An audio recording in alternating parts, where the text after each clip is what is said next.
دعا کے لیتے ہی ہادی کی رو رو کی آواز بھی ختم ہو گئی۔ اوکے میں نکلتا ہوں، شام میں ملاقات ہوگی، اللہ حافظ، سلمان صاحب دعا کے سر پر بوسہ دیتے بولے اور آفس کے لیے نکل گئے۔ چلیے بوا؟ ہاں بچہ چلو۔ انفال اب عجیب کشمکش میں مبتلا ہو گئی تھی کہ پتہ نہیں رات سے سب کیسے ہوں گے، امی، ابو، نور، مگر پھر سب سے بات کیسے کرتی؟ کیا وہ ابھی یہاں اس سے ملنے آئیں گے؟ کیا کرے، کیسے رابطہ کرے گھر والوں سے؟ اس کے پاس تو ابھی ضرورت کی اشیاء بھی نہیں تھی۔ یہ اس گھر میں کون کون تھا، سب کا رویہ اس کے ساتھ کیسا ہوگا وہ نہیں جانتی تھی کہ وہ یہاں سے فون کر لیں۔ انفال نے سامنے پڑے لینڈ لائن کو دیکھ کے سوچا۔ نہیں، ہاں، اس کے دماغ نے نفی کی مگر دل نے ہاں۔ انفال نے ہمت کر کے فون اٹھایا اور گھر کا نمبر ڈائل کیا۔ بیل جانے لگی تھی۔ ہیلو، جمیل صاحب کی آواز گونجی۔ السلام علیکم ابو، کیسے ہیں آپ؟ اور امی کیسی ہیں؟ انفال نے بے تابی سے پوچھا تھا۔ انفال میری بچی کیسی ہو؟ میں ٹھیک ہوں، آپ سنائیں؟ ہم بھی ٹھیک ہیں۔ تمہاری امی بھی ٹھیک ہیں، رکو میں بلاتا ہوں۔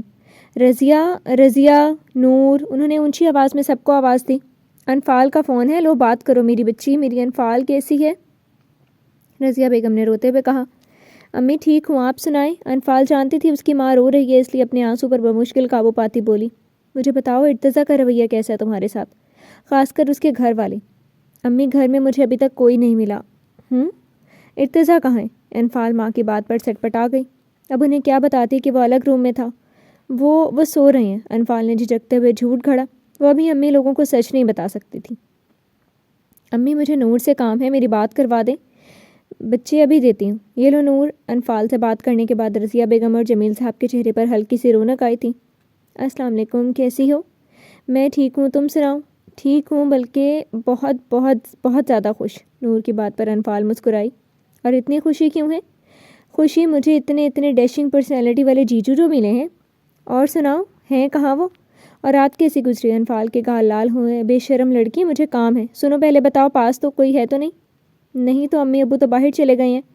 کیوں، کچھ رومانٹک بتانے والی ہو؟ نور نے تجسس سے کہا تو انفال کا دل کیا اپنا ماتھا پیٹ لے۔ ایسا کچھ نہیں ہے، ہم الگ روم میں ہیں۔ مطلب؟ نور چونکی۔ مطلب میں الگ روم میں ہوں اور وہ الگ روم میں ہیں۔ یہ کیا؟ نور، ہم دونوں کو ہی ابھی وقت چاہیے اس رشتے کو سمجھنے کے لیے۔ جو اچانک ہوا وہ میرے لیے بہت عجیب تھا اور شاید ان کے لیے بھی۔ اگر تم باتیں چھوڑو، مجھے کچھ چیزیں چاہیے، وہ بھیج دو یا خود آ کے دے جاؤ۔ مطلب نور، مجھے کپڑوں کی ضرورت ہے، پاس نہیں ہے، تو اپنے ارتضیٰ صاحب سے کہو شاپنگ پر لے چلیں۔ دماغ کام کرتا ہے تمہارا؟ لو بھلا، اس میں دماغ خراب ہونے والی کیا بات ہے؟ ایک منٹ، تم رات سے لہنگی میں ہو؟ نہیں، نور کے ٹھٹک کر کہنے پر انفال نے کہا، تو پھر کہیں ارتضیٰ بھائی کے؟ بکو نہیں۔ انفال اس کی بات کا مطلب سوچ کر دہک اٹھی اور پھر انفال نے نور کو ساری بات بتائی۔ چلو کچھ وقت دو انہیں بھی اور خود کو بھی، سب ٹھیک ہو جائے گا۔ اچھا ایک بات بتاؤ یار، کل سے محلے والوں نے سر جوڑ لی ہیں، ہر کسی کی زبان پر تمہاری اور ارتضیٰ بھائی کی باتیں ہیں۔ نور، دادی جان کیسی ہیں؟ انفال نے دادی کا پوچھا۔ تمہیں ابھی تک دادی کی خیریت مطلوب ہے، اور جو انہوں نے تمہارے ساتھ کیا وہ یاد نہیں ہے؟ نور چھوڑو اس بات کو، جو انہوں نے کیا وہ ان کی نیت۔ دیکھا، دادی کی نیت نہیں، میری دعا قبولیت پا گئی ہے۔ بے شک۔ ٹھیک ہے، صبح سے منہ بنا کر باہر صحن میں بیٹھی ہیں، امی نے ناشتہ دیا مگر ابھی بات چیت بند ہے، اور محمد احمد اور زینب لوگ وہ اسکول چلے گئے ہیں۔ محمد احمد تمہیں یاد کر رہا تھا بہت۔ اور تم نہیں گئی کالج؟ نہیں، میں نے چھٹی کی ہے، تمہیں پتہ تو ہے، چھٹیاں لی تھیں۔ کچھ دیر تک چکر لگاتی ہوں اگر ابو مانتے ہیں تو، نہیں تو میں ابو کے ہاتھ سامان بھیج دیتی ہوں۔ اوکے، اللہ حافظ۔ اللہ حافظ۔ دل بہت ہلکا ہو گیا تھا سب سے بات کر کے، ابھی وہ پہلے سے پرسکون تھی۔ انفال نے گھڑی پر نظر ڈالی تو وہ 8 کا وقت دکھا رہی تھی۔ انفال نے گہرا سانس لیا۔ وہ کیا کرے، اسے ابھی سمجھ نہیں آ رہی تھی، نہ تو اس کے پاس دوپٹہ تھا، نہ کوئی اسکارف، وہ نیچے جائے کہ یہیں بیٹھی اسے پتہ نہیں تھا۔ یہ بھی نہیں جانتی تھی کہ یہاں کے لوگ صبح جلدی اٹھ جاتے تھے کہ لیٹ۔ انفال اٹھ کر کھڑکی کے آگے گرے بھاری پردوں کو پیچھے کرنے کا ارادہ کیا۔ اندر سورج کی روشنی آئے۔ انفال نے جیسے ہی پردوں کو پیچھے کیا، سامنے کا منظر واضح تھا۔ خوبصورت ہری بھری گھاس، مالی پودوں کو پانی دے رہا تھا۔ اس کے ہاتھ میں پکڑا پائپ جس میں سے پانی کے گرتے قطرے، اور تبھی کوئی ٹریک سوٹ میں بھاگتا ہوا مالی کے پاس آ کر رکا تھا۔ انفال کو ارتضیٰ کا گمان ہوا، مگر یہ گمان وہم نہیں، حقیقت تھا۔ وہ شاید جاگنگ کر کے واپس لوٹا تھا، چہرہ پسینے سے شرابور تھا، ہاتھ میں پکڑی پانی کی چھوٹی سی بوتل گلے میں لٹکاتے ہینڈز فری میں وہ شاید کوئی ہدایت کر رہا تھا مالی کو۔ اس کو دیکھتے انفال کی پلکیں لرزی۔ شاید یہ ان کے بیچ بندھے رشتے کا اثر تھا۔ انسان کچھ سوچتا ہے اور انسان کے لیے اس کا خدا کچھ اور سوچے ہوئے ہوتا ہے۔ یہ سب کہاں؟ انفال نے سوچا تھا، بلکہ تصور کیا تھا جو ہو رہا تھا۔ اس نے کبھی بھی ایسا نہیں سوچا تھا۔ اس کے دل نے پہلی بیٹ مس کی۔ وہ اس شخص کی نکاح میں آ چکی تھی جو پتہ نہیں کتنی لڑکیوں کا خواب ہوگا، کتنا وجیح شاندار انسان تھا، اور نور جب اس کے سامنے ایسے ہیرو کا تذکرہ کرتی تھی تو بھی وہ ایسے انسانوں کا نہیں سوچتی تھی۔ وہ جانتی تھی کہ ایسے افسانوی ہیرو کہاں ان عام سی لڑکیوں کا مقدر ہوں گے، مگر آج وہ جان گئی تھی قسمت خدا لکھتا ہے اور کیسے کس کے نصیب میں۔ انفال فوراً کھڑکی کے سامنے سے ہٹی۔ وہ نہیں چاہتی تھی کہ ارتضیٰ کی نظر جائے اس کی طرف۔ ارتضیٰ مالک کو لان کی صفائی کی ہدایت کرتے اندر آ گیا تھا۔ السلام علیکم سر۔ وعلیکم السلام۔ مسرت بھی بھابھی کے روم سے لیڈیز کی ضروریات کی اشیاء انفال کے روم میں لے آئیں اور کپڑے بھی۔ جی، وہ کہتے اوپر چلی گئی۔ انفال اسی کشمکش میں کھڑی تھی جب دروازے پر دستک ہوئی۔ اس نے کون سا لاک کیا تھا دروازہ؟ آ جائیں۔ انفال نے پاس رکھا لہنگے کا دوپٹہ اٹھایا اور کندھے پر رکھا۔ اسے لگا ارتضیٰ آیا تھا۔ تبھی مسرت بھی اندر آئیں۔ وہ سب بھی ابھی اس نیا ہستی اور ارتضیٰ کے رشتے کے بارے میں انجان تھے، سبھی الجھن میں مبتلا تھے۔ یہ آپ کے لیے سر نے بھجوائے ہیں۔ اسی وقت ہوا کے جھونکے کے ساتھ مردانہ کلون کی مہک انفال کے نتنوں سے ٹکرائی تھی۔ اس کی نظریں دروازے کی طرف اٹھیں۔ اسی پل ارتضیٰ نے روم میں قدم رکھا تھا۔ آپ چاہے ناشتہ تیار کریں، ہم آتے ہیں۔ جی، مسرت بھی محض اتنا کہتے چلی گئیں۔ اس کے ہم کہنے پر انفال کا دل دھڑکا۔ انفال، یہ بھابھی کا ڈریس ہے، تم چینج کر لو، باقی آج دن 1 بجے میری میٹنگ ہے، اس لیے ابھی تو نہیں، بٹ شام میں ہم شاپنگ کے لیے چلیں گے۔ انفال نے اس کی طرف دیکھا تو وہ اسے ہی دیکھ رہا تھا۔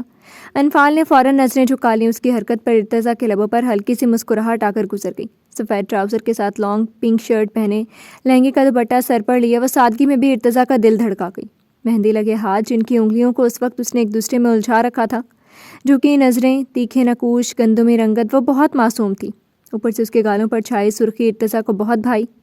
اوکے، تم تیار ہو جاؤ، نیچے ناشتے پر ملتے ہیں، کہتے وہ مڑا جب انفال کی آواز پر اس کے قدم رکے۔ سنیں؟ ارتضیٰ کے قدم رک گئے تھے اس کے سنے کہنے پر۔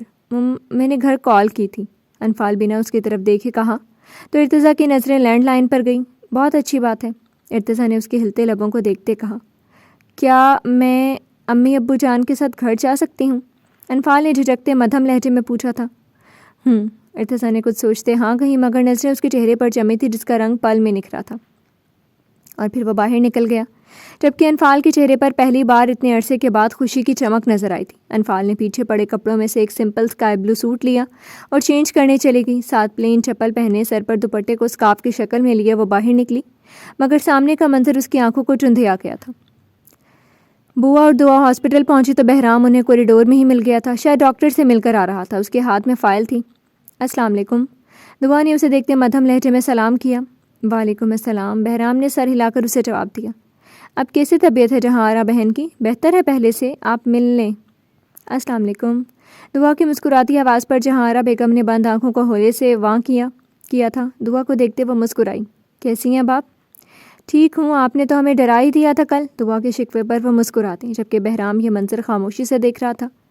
تم دونوں آ گئے ہو، اب میں جلدی ٹھیک ہو جاؤں گی۔ ہادی کیسا ہے، تنگ تو نہیں کیا؟ نہیں، بالکل بھی نہیں، بلکہ بہت اچھا وقت گزرا ہمارا۔ جبکہ دعا کی گود میں سے ہادی کی نظریں باپ پر جا رہی تھیں۔ دعا نے ایک نظر اس کو دیکھا اور پھر اس کے تعاقب میں اس کی نظر بہرام پر گئی، جو پہلے ہی سے اس طرف دیکھ رہا تھا۔ دعا نے گھبراتے ہوئے نظریں چرائیں۔ کیا ایکس رے کرتی نظریں تھیں؟ ایسا لگتا تھا روح میں اترتے اسے پڑھ لیں گی۔ نانو بیگم، ہم آپ کے لیے سوپ بنا کر لائے تھے، دعا نے اپنی طرف سے بہرام کو اگنور کرتے کہا۔ اور بہرام بیٹا، آپ بھی بیٹھو، ناشتہ کرو، مجھے یقین ہے کہ تم نے ابھی تک ناشتہ نہیں کیا ہوگا۔ آپ نے کیوں تکلف کیا؟ ارے بیٹا، اس میں تکلف والی کیا بات ہے؟ تسلیم بیگم نے بیگ میں سے چیزیں نکال کر ٹیبل پر لگانی شروع کی، جبکہ دعا سوپ لیتے بیڈ پر نانو کے پاس بیٹھی تھی، جبکہ جہاں آرا بیگم کی نظریں نواسے پر تھیں۔ دعا ہادی کو ساتھ لگائے آہستگی سے انہیں سوپ پلانے لگی، اور بہرام سر جھٹک کر ناشتہ کرنے لگا۔ اب انکار کرنا مطلب ان کے خلوص دل کو ٹھیس پہنچانا تھا۔ کچھ دیر روم میں خاموشی چھا گئی تھی، جیسے ہادی کی کچھ دیر میں غوں غاں کی آواز ختم کرتی بس بچہ۔ جہاں آرا بیگم کا من بھر گیا تھا اور پیٹ بھی۔ انہوں نے دعا کو اٹھتا ہاتھ روکا جو وہ دوبارہ سوپ کا چمچ لے کر ان کے منہ کی طرف جانے والی تھی۔ دعا نے بال رکھتے ٹیشو پیک میں سے ٹیشو نکال کر ان کی طرف بڑھائے، اسے تھامتے ہوئے انہوں نے منہ صاف کیا۔ بوا، آپ ڈرائیور کے ساتھ گھر چلی جائیں، میں یہاں کچھ دیر رکوں گی نانو کے پاس۔ جس پر بوا اس بات میں سر ہلاتے چیزیں واپس بیگ میں رکھ کر چلی گئی۔ دعا، ہادی کو بہرام کو دو اور یہاں آؤ میرے پاس۔ جی نانو۔ دعا بہرام کے قریب گئی ہادی کو دینے کے لیے۔ بہرام جیسے ہی ہادی کو لینے کے لیے دعا کے قریب ہوا، دونوں کے چہرے پل بھر کو قریب ہوئے تھے اور نظر ملی۔ دعا فوراً آنکھیں جھکا گئی تھی، جبکہ بہرام ہادی کو لیتے پیچھے ہوا، مگر دعا کے لبوں سے سی کی آواز پر ٹھٹک کر رکا، کیونکہ ہادی نے دعا کی چوٹی میں سے نکلے بالوں کی لٹ کو ہاتھ میں پکڑ رکھا تھا۔ بہرام کے پاس جانے سے وہ کھچی تھی، جس سے دعا کو درد ہوا۔ بہرام کی نظریں اپنے بیٹے کے ہاتھ پر گئیں تو وہ رکا۔ دعا نے آرام سے ہادی کے ہاتھ سے اپنے بال چھڑوائے تھے، مگر چنگیز خان کی اتنی سی قربت دعا کے اعصاب پر گہرا تاثر چھوڑ گئی۔ اس کے قریب سے آتی مردانہ کلون اور سگریٹ کی ملی جلی مہک دعا کو سانس روکنے پر مجبور کر گئی۔ دعا بنا اس پر ایک نگاہ غلط ڈالے جہانارا بیگم کے پاس آ کر بیٹھ گئی، جبکہ بہرام ہادی کو لیے باہر نکل گیا تھا۔ دعا، کیا سوچا تم نے؟ جہانارا بیگم نے دعا کا ہاتھ اپنے ہاتھوں میں تھامتے کہا۔ میں نے؟ وہ اٹکی، اسے سمجھ نہیں آ رہا تھا کہ وہ کیا کہے۔ دیکھو دعا، میں جانتی ہوں یہ اتنا آسان نہیں ہوگا، نہ تمہارے لیے، نہ سلمان کے لیے، اور نہ ہی شاید بہرام کے لیے، مگر یہ ہادی کے حق میں بہتر ہوگا۔ تم بھی سوچتی ہوگی میں کتنی مطلبی عورت ہوں، مگر دعا میں مجبور ہوں۔ میں نے اپنے سامنے اپنے نواسے کو ٹوٹتے دیکھا تھا۔ اس بے وفا عورت نے میرے نواسے کے دل میں گہرا زخم چھوڑ دیا ہے بے وفائی کا۔ وہ زندگی سے دور ہو گئے۔ تم بہت اچھی ہو، بہت سمجھدار، محبت بانٹنے والی۔ تمہارا دل تمہاری ظاہری خوبصورتی سے بھی کئی گنا زیادہ خوبصورت ہے۔ دعا، یہ ایک نانوں کی التجا ہے، اسے مان لو۔ میں وعدہ کرتی ہوں ہر قدم پر تمہارا ساتھ دوں گی۔ تم بس میرے نواسے کو زندگی کی طرف واپس لے آؤ، اسے پھر سے محبت کرنا سکھا دو، اس کے دل میں چھوڑے گئے زخم پر مرہم بن کر اس کے زخم کو مدھم کر دو۔ پر نانو، کیا وہ شادی پر راضی ہو جائیں گے؟ ہوگا، اسے ہونا پڑے گا۔ میں اب اسے اور اس کی کمبخت کی محبت میں ماتم کرنے نہیں دوں گی۔ بولو دعا، کیا کرو گی ایسا تم؟ کیا بہرام کو دوبارہ محبت پر یقین کرنا سکھا دو گی؟ جبکہ دعا الجھی نظروں اور پزل دماغ کے ساتھ ان کی طرف دیکھتے سوچ رہی تھی کہ کیا وہ یہ کر پائے گی۔ محبت؟ اسے بہرام سے محبت نہیں تھی تو پھر اس کو محبت پر یقین کرنا کیسے سکھائے گی؟ آخر جہانارا بیگم کو اتنا یقین کیوں تھا دعا پر کہ وہ بہرام کی پہلی محبت کو بھلا کر اپنی سلطنت قائم کرے گی اس کے دل پر؟ جی تو فرینڈز، کیسی لگی آپ کو آج کی ایپیسوڈ؟ کمنٹ سیکشن میں ضرور بتائیے گا۔ پھر حاضر ہوں گے ناول کے نیو ایپیسوڈ کے ساتھ، تب تک کے لیے اجازت دیجیے۔ شکریہ، اللہ حافظ۔